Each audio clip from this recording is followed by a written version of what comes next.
স্বামী তার মায়ের কথা স্ত্রীকে অন্যায়ভাবে মারে সবসময়, কোন এক সময় কি রাগে স্ত্রীও পাল্টা মায়ের দিতে পারে? ফরজ গোসল হয়ে গেলে কি সাথে সাথে গোসল করা আবশ্যক নাকি বিলম্বের সুযোগ আছে? মসজিদে বা কোনো জায়গায় কোন লোক যদি নামাজরত থাকেন তার কতটুকু সামনে দিয়ে যাওয়া উচিত? নামাজের সময় হয়ে গেলে আজান না হলেও কি নামাজ আদায় করা যাবে কিনা? মাসিক ভালো হওয়ার পর নামাজ শুরু করার পর যদি আবার প্রসাব করার পর 1-2 ফোঁটা বের হয় তখন কোমর পর্যন্ত ধুলেই হবে নাকি গোসল করতে হবে? ফরজ গোসল পুকুরে করা যাবে কিনা? খাস পর্দা করলে কি ভাসুর বা দেবরের সাথে কথা বলা যাবে? প্রেগন্যান্সির সময় নামাজ বসে বা ইশারায় পড়া যাবে কিনা? মৃত ব্যক্তি যে ঘরে মারা যায় ওই ঘরে সারা রাত বাতি দিয়ে কেউ না কেউ থাকতে হবে, 40 দিন সেই ঘরে খালি রাখতে নেই, এ কথাটা কতটুকু সত্য? চলুন তাহলে আর বিলম্ব না করে আমরা মূল পর্বে প্রবেশ করি এবং আপনাদের যে সমস্ত প্রশ্ন আমাদের কাছে ইতিমধ্যে চলে এসেছে সেগুলোর উত্তর আমরা দেওয়ার চেষ্টা করি। আদি বিআরি থেকে আপনি লিখেছেন নামাজের সময় হয়ে গেলে আজান না হলেও কি নামাজ আদায় করা যাবে কিনা? যাবে।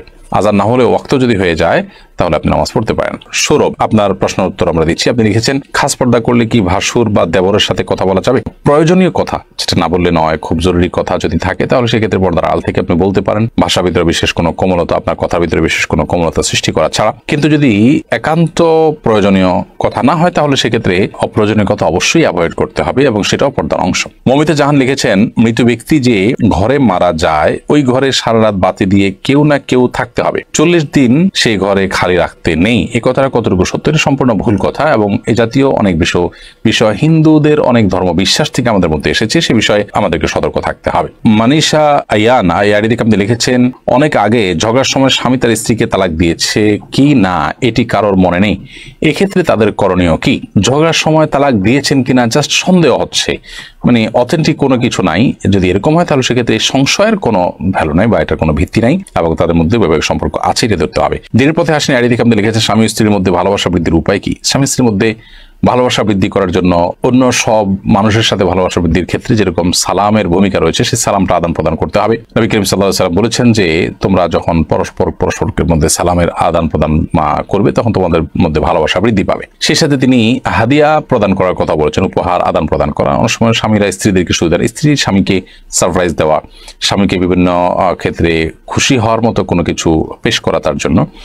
এরকম বিভিন্নভাবে উপহারের আদান প্রদান এটাও পারস্পরিক ভালোবাসা সৃষ্টির ক্ষেত্রে বিশেষ ভূমিকা রাখে। মিস তানিয়া প্রধান আপনি লিখেছেন মাসিক ভালো হওয়ার পর নামাজ শুরু করার পর যদি আবার প্রসাব করার পর 1-2 ফোঁটা বের হয় তখন কোমর পর্যন্ত ধুলেই হবে নাকি গোসল করতে হবে?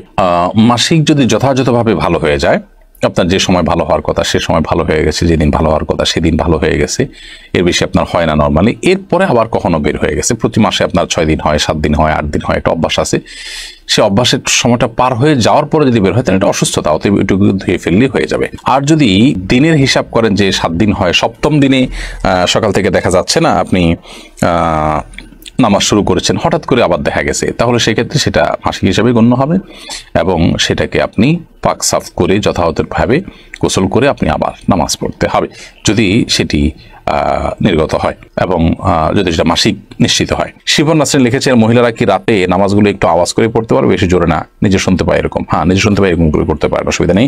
শেখ সোহেব আপনি লিখেছেন ফরজ গোসল হয়ে গেলে কি সাথে সাথে গোসল করা আবশ্যক নাকি বিলম্বের সুযোগ আছে?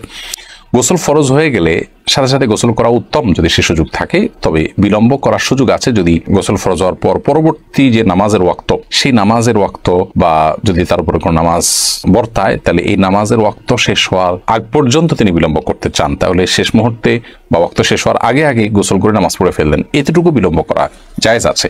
তবে এই ক্ষেত্রেও গোসল ফরজ হয়ে গেলে যদি লম্বা সময় তিনি বিলম্ব করতে চান, এশার পরে গোসল ফরজ হয়ে গেল, ফজর আগ পর্যন্ত তিনি সুযোগ পাবেন গোসল করার, তাহলে সেক্ষেত্রে এই সময়টা তিনি গোসল না করে শেষের দিকে একসাথে ফজর ওয়াক্ত হলে তখন গোসল করতে চান, তাহলে অজু করে ঘুমানো বন্ধনের কাজ করাটা সুন্নাহ, এটা উত্তম। কিন্তু যদি কোনো কারণে ওযু নাও করেন তাতে তিনি কবিরা গুনাহ করেছেন ব্যাপারটা এরকম না, সুন্নাতও করেছেন, এটুকু বলা যাবে। মাহবুব রহমান লিখেছেন ফরজ গোসল পুকুরে করা যাবে কিনা? ফরজ গোসল পুকুরে করা যাবে, কোনো অসুবিধা নেই। পুকুর সাধারণত বড় হয়ে থাকে আমাদের দেশে, একেবারে ছোট গড় যদি হয় যে 10 হাত করে চারদিকে 40 হাতেরও কম হয় তাহলে সেক্ষেত্রে সেটা ভিন্ন, কিন্তু এর বাইরে বড় যদি হয় তাহলে সেক্ষেত্রে বড় বলতে মানে চারপাশে 40 হাতের বেশি এরকম পুকুর বাংলাদেশে প্রায় অলমোস্ট সব পুকুরগুলোই। তো এই সমস্ত পুকুরে গোসল করাতে কোনো অসুবিধা নেই। ফরজ গোসল সেখানে যদি আপনার নাপাক লেগেও যায় তাতে সব পানি নাপাক হয়ে যাবে না, কারণ পানি যখন অনেক বেশি থাকে সেখানে সামান্য নাপাক লাগলে সব পানি নাপাক হয়ে যায় না। হ্যাঁ, নাপাকটা যদি কোথাও দৃশ্যমান থাকে তাহলে ওই দৃশ্যমান যেখানে তার আশপাশের পানিগুলো শুধুমাত্র নাপাক থাকবে এবং সে যদি আস্তে আস্তে পরিবর্তিত হয়ে যায়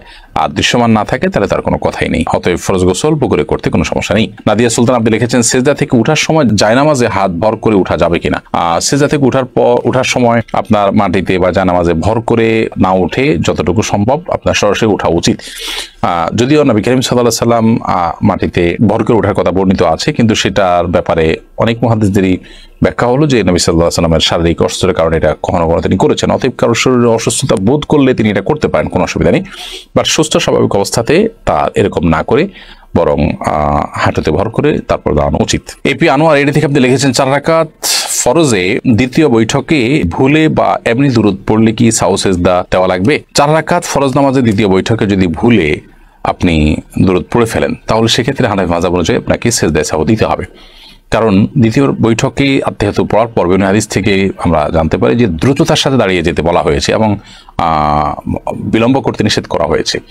সেই সাথে আপনি নবী সাল্লাল্লাহু আলাইহি ওয়াসাল্লামের প্রতি দুরূদ পাঠ করেছেন, এটা তো ভুলে পড়েছেন, এটা তো শেষ রাকাত শেষ বৈঠক মনে করে আপনি এটা পড়েছেন, তো অথচ এটা শেষ বৈঠক নয়। এসব কারণে সিদ্ধে সাহু দেওয়ার কথা ওলামা আনাত বলে থাকেন। যদিও আমলি মাযহাব ওলামা ইকরাম, সৌদি আরব ওলামা ইকরাম তারা বলেন যে না, দুরূদ শরীফ যদি পড়ে ফেলে তার কারণে সিদ্ধে সাহু বর্তাবে না। এটি সৌদি আরব ওলামা ইকরাম বা আমলি মাযহাবের ওলামাদের মত। আমাতুল্লাহ মুশরিফা আপনি লিখেছেন বিয়ের জন্য অনেকে ছবি চায়, যদি বিয়ে না হয় তাহলে কি ছবিগুলো থাকলে গুনাহ হবে? বিয়ের জন্য যদি কেউ ছবি চায় তাহলে সেক্ষেত্রে লোকটা কতটা অথেন্টিক, তার ভিতরে তাকওয়া কতটা আছে, তিনি হালাল হারাম কতটা বুঝেন এবং কতটা আল্লাহর ভয় আছে, তিনি ছবিটা নির্দিষ্ট সময়ের পর যদি বিয়ে না হয় তাহলে সেক্ষেত্রে ডিলিট করে ফেলবেন এবং কতটা, এই বিষয়গুলো নিশ্চিত হয়ে তারপর তাকে ছবি দেওয়া উচিত অথবা বিশেষভাবে তাকে বলে দেওয়া উচিত এবং তিনি যেটা করেন সে বিষয়ে তাকে রিকোয়েস্ট করা উচিত। এরকম না হলে যে কেউ চাইলো আর তাকে ছবি দিলেন, এটা উচিত না। কারণ এটি আপনার প্রাইভেসি যেমন নষ্ট হবে, গুনাহের কাজ তিনি করবেন, আপনি পরোক্ষভাবে সেটাতে একরকম সহায়তাই করলেন, ব্যাপারটা সেরকম হয়ে গেল। এই জন্য এই বিষয়গুলো দেখা উচিত।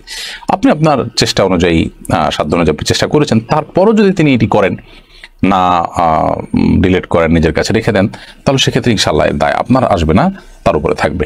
এরপরে সাজ্জাদ সালেহ আপনি লিখেছেন মসজিদে বা কোনো জায়গায় কোন লোক যদি নামাজরত থাকেন তার কতটুকু সামনে দিয়ে যাওয়া উচিত? মসজিদ বা কোনো জায়গায় যদি কোনো লোক নামাজরত থাকেন, নামাজ অবস্থায় থাকেন, তাহলে সেক্ষেত্রে তার 2 কাতার 3 কাতার সামনে দিয়ে, 3 কাতারের পর থেকে তো যেতেই পারবেন।